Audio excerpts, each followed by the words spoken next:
foi invadida vai se meter, porque o Japão tá logo do lado, é um aliado. Cara, a gente está num momento do mundo onde a gente tem cerca de 50 países com algum tipo de conflito. Sudão, guerra civil, Venezuela, 50 países. A gente está num momento onde a gente está atingindo os picos do autoextermínio. A gente está num momento onde a gente está... A drogadização nunca teve mais alta. Tem uma estatística da OMS, e eu não sei quão real é, e eu não sei como eles buscaram isso, mas hoje, se você buscar entre pessoas que são viciadas em drogas lícitas e ilícitas, é mais ou menos o mesmo número de pessoas que usam iPhone no mundo. Hoje, também uma estatística da OMS, a nível mundial, cerca de 18% de jovens de entre 12% e 17% praticam automutilação sem a intenção de autoextermínio. Então, a gente está num mundo difícil, cara. Nós estamos num momento da humanidade que é desafiador para todo mundo. Tá todo mundo apanhando, todo mundo tem suas dificuldades. Se nesse momento a gente não centraliza, não se conecta, não tem uma atividade no bem, se nesse instante a gente não procura fortalecer nosso espírito, a reencarnação vai ficar muito difícil, cara. Então, é você perceber esses primeiros sinais, buscar ajuda, pelo amor de Deus. O primeiro passo é buscar ajuda. Tem familiares que nos amam. Às vezes a gente briga com o familiar, tá tudo bem, faz parte do jogo. Mas busca ajuda médica. E procura se fortalecer no espírito, especialmente prática do bem. Pedro, já que a gente tomou esse rumo na conversa, eu acho que vai encaixar perfeitamente um assunto que é muito falado no meio espírita. Transição planetária 2057. Nós estamos em 2024. E aí? É a solução? Vai acontecer? Qual o seu entendimento a respeito disso? A transição planetária, ela é um processo. E eu costumo trazer uma analogia, porque muita gente pensa assim, a conta não está fechando. Se nós vamos... Se quem vai mudar o patamar moral são os encarnados ou desencarnados, habitantes desse planeta, utilizando a mensagem do Cristo, cara, se a gente está com essa mentalidade, a nossa mentalidade talvez precisa ser reajustada. Porque eu não sei se a gente já conseguiu perceber. Nós somos parte do problema. É isso que acontece. Então, no processo de transição planetária, se não me falha a memória, Revista Espírita, 1968, de fevereiro, tem uma mensagem que fala de transição planetária e fala assim: pela bondade divina, espíritos de todas as classes serão enviados, espíritos superiores de todas as classes serão enviados para auxiliar no processo de transição planetária. E aí, a pessoa que lê isso fala assim, não, beleza, entendi, mas não vem espírito puro. Para a gente ter uma ideia, o Cristo era um espírito puro, só que ele já estava bem acima. Depois a gente pode até entrar nesse detalhe. Mas, basicamente, espírito puro é aquele que ganhou o selo da infalibilidade. É isso. Ah, não vem espírito puro. A próxima frase, inclusive espíritos puros. Então, vem espíritos experimentados. Reencarnarão na Terra espíritos que já têm toda essa bagagem em fazer transição planetária. Não somos nós que vamos executar. São esses irmãos enviados por Deus, muito mais experimentados, que vão conduzir esse processo. E como funciona? Mudar o patamar moral do planeta. Aqueles irmãos que tiverem o mínimo desejo, ensejo, motivação para se regenerar, esses ficam. Aqueles que são mais renitentes, teimosos e querem ficar arraigados no mal, eles vão ser deslocados para outros planetas, mas condizentes com o seu patamar evolutivo. Muito bem. Bom, Pedro, outros planetas? Quer dizer que existe vida em outros planetas? Você acredita? Esse é um dos fundamentos da doutrina espírita. Vamos falar dos fundamentos da doutrina espírita, então, incluindo esse assunto? Vamos lá. Fundamentos da doutrina espírita. O que eu quero falar por fundamento da doutrina espírita? Se algum desses fundamentos cair por terra, significa que a doutrina espírita está equivocada. Está errada. Então, quais são esses fundamentos? Primeiro, existência de Deus. Se ficar provado que Deus não existe, pronto, acabou a doutrina espírita. Gira em torno de Deus e os ensinamentos do Cristo, então acabou. Pluralidade dos mundos habitados, o que a gente acabou de falar. O embasamento evangélico, há muitas moradas na casa do meu pai. Eu não consigo entender que Deus vai criar essas moradas e não vai botar ninguém dentro para morar. Vai construir casa para quê? Enfeite? Né? Então, Pra gente ficar admirando. E a grande maioria a gente nem admira, né? Tá lá longe. Se bem que agora tem alguns... nós temos alguns instrumentos para poder vê-los melhor, mas tudo bem. Pluralidade das existências. Reencarnação. Ficou comprovado que não existe reencarnação. Gente, a gente já tem livros sobre isso. Isso é assunto estudado em universidade. Então, se ficar comprovado, acabou a doutrina espírita. Sem reencarnação, né? Comunicação com os mortos. Mediunidade. Isso que a gente falou um pouquinho. E por último, a existência da alma. Ou seja, além desse corpo, existe um espírito que é a tua individualidade, que é o teu ser inteligente. Esses são os princípios, são os fundamentos da doutrina espírita. Pedro, já que você falou sobre comunicação com os mortos, tem um médium bem conhecido aí no YouTube, que até conviveu com o Chico, chamado Orlando Noronha. Mas isso que eu vou falar não é exclusividade dele, que são as cartas psicografadas. Chico fazia aos montes. Inclusive tinha uma médica que tem um documentário que ela falou assim, eu vou analisar essas cartas, eu quero ver se essas assinaturas se conferem mesmo. Ela chegou à conclusão que 52% das assinaturas eram exatamente idênticas à das pessoas que já tinham partido. Olha que coisa maluca. Vamos lá.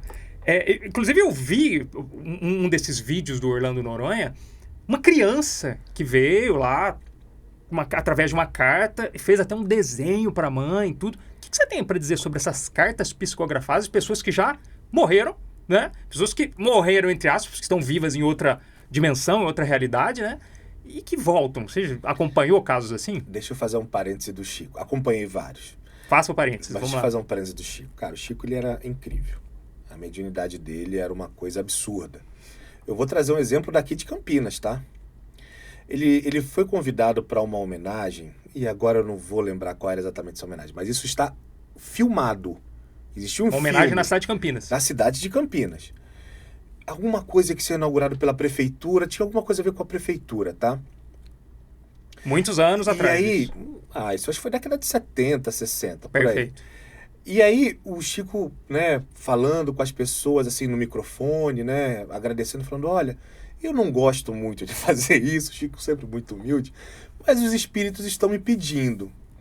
É que aqui nós temos pessoa A, nós temos pessoa B. Cara, começou a falar o nome. Cara, você olha a filmagem, você desacredita, mas assim, por baixo, umas 50 pessoas. E aí as pessoas que estavam no salão falavam, não, isso é não sei o que, fundou a cidade, esse é... Cara, começou a conectar. Chico Xavier era assim. Agora, ele estava ali para atender, estava ali para ajudar. Emmanuel sempre do lado dele. Tem uma história que eu adoro, cara. Que eu adoro. Porque você imagina o quão vulnerável não é uma pessoa que tem essa mediunidade superativa o tempo todo. Imagina o nível de vulnerabilidade dessa pessoa. No sentido de, ele é um encarnado e apesar de ter toda aquela mediunidade, ele tem a sensibilidade limitada por não conseguir fazer a leitura daquele espírito da real intenção. Então, uma vez, chegou um pai desesperado de madrugada na casa do Chico. Chico, eu acabei de perder o meu filho mais novo, o meu filho mais velho, num acidente de carro. Eu preciso receber uma comunicação dele. E aí o Chico vê aquele pai desesperado, fala, olha, mas não é assim que funciona. Né? O telefone, as pessoas falam muito, é de lá para cá, eu não consigo fazer ligação. O que ele quer dizer é o seguinte, ele não consegue impor uma comunicação. Ele, nesse sistema, ele é passivo, ele simplesmente recebe essa mensagem. E aí esse senhor, né, de muitas posses, vira para ele e falou, Chico, você não está entendendo. Meteu a mão no paletó, tirou um talão de cheque e falou, quanto? Aí entra Emmanuel.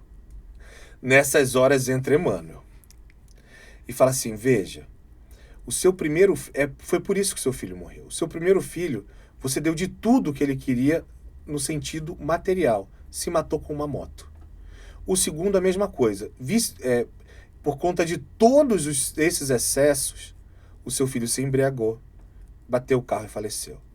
Foi por causa do seu comportamento, a forma que o senhor o educou. Aquele homem...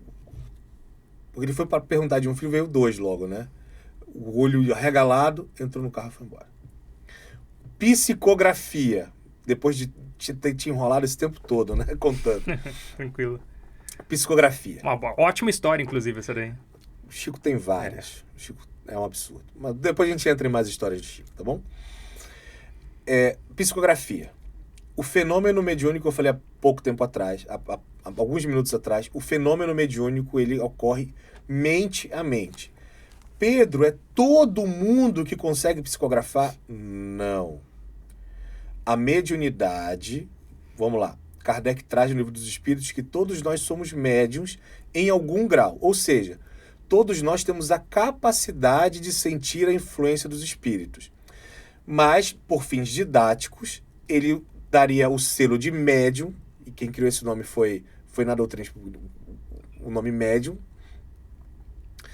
que é intermediário, aqueles que têm essa capacidade de forma patente, ostensiva, de pegar uma influência e transformar numa mensagem. Psicofonia, que é através da voz, psicografia, que é através da escrita, que se difere um pouco da escrita direta, que é um outro fenômeno, mas a gente pode falar num outro dia. Ou seja, quando você tem afinidade, você coloca em afinidade vibratória duas mentes, dois espíritos, e um passa a mensagem para o outro. E aquele que recebe, o medianeiro, o médium, ele traduz aquela mensagem através da psicografia. Existem algumas classificações, consciente, inconsciente.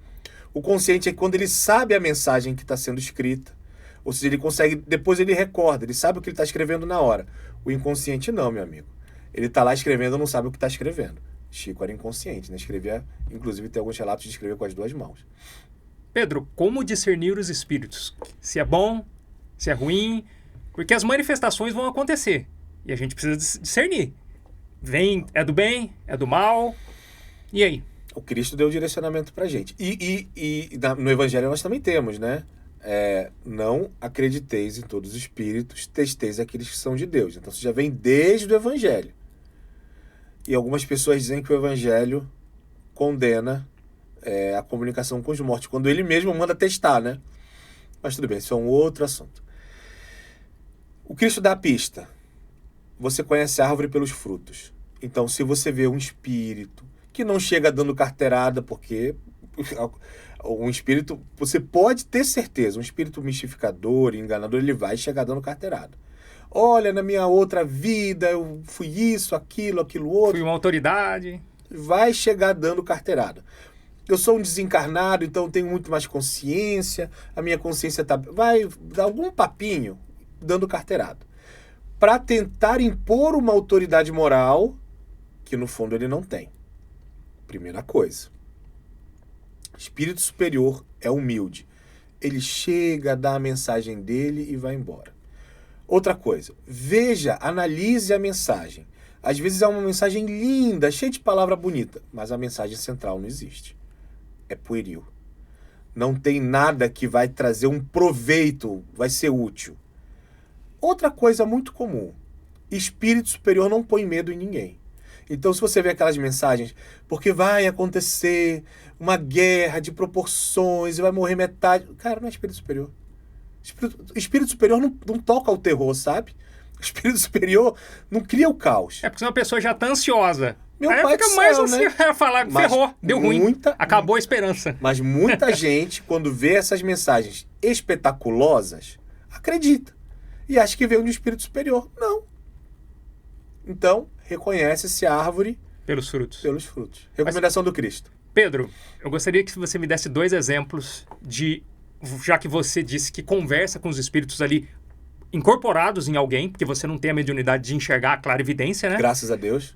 Porque tem muita... meio... deve ser difícil, hein, cara? Se enxergar a evidência deve ser difícil. Para muita gente é bem aterrorizante, até para quem tá acostumado, né? Então, graças a Deus, eu não fui abençoado com a evidência. Pedro, dê 2 exemplos pra gente, pra quem tá em casa entender. Qual foi uma experiência que você teve que um espírito de luz ali desceu e passou uma mensagem que você falou, fruto bom, e um espírito ruim ali, cobrador, vingador, seja lá a nomenclatura, e que você teve que lidar, que você falou, isso aqui foi barra pesada. Olha, Eric, mensagem de mentor uma reunião mediúnica é exceção, a não ser que você tenha uma reunião mediúnica de caráter instrutivo. Eu, hoje, assim, puxando pela minha... Na época do Chico tinha muito, de Kardec era o que mais tinha. Mas hoje eu não conheço, posso estar equivocado, mas assim, que me passe pela cabeça, nenhuma reunião mediúnica que seja de caráter instrutivo. Então, todas as que eu conheço e frequentei e frequento, têm caráter fraternal, de auxílio ao encarnado e ao desencarnado. Então, mensagem de mentor nessas reuniões fraternais é exceção, porque a gente está lá para ajudar. Mas acontece. Então, assim, cara, já presenciei assim, momentos assim, espírito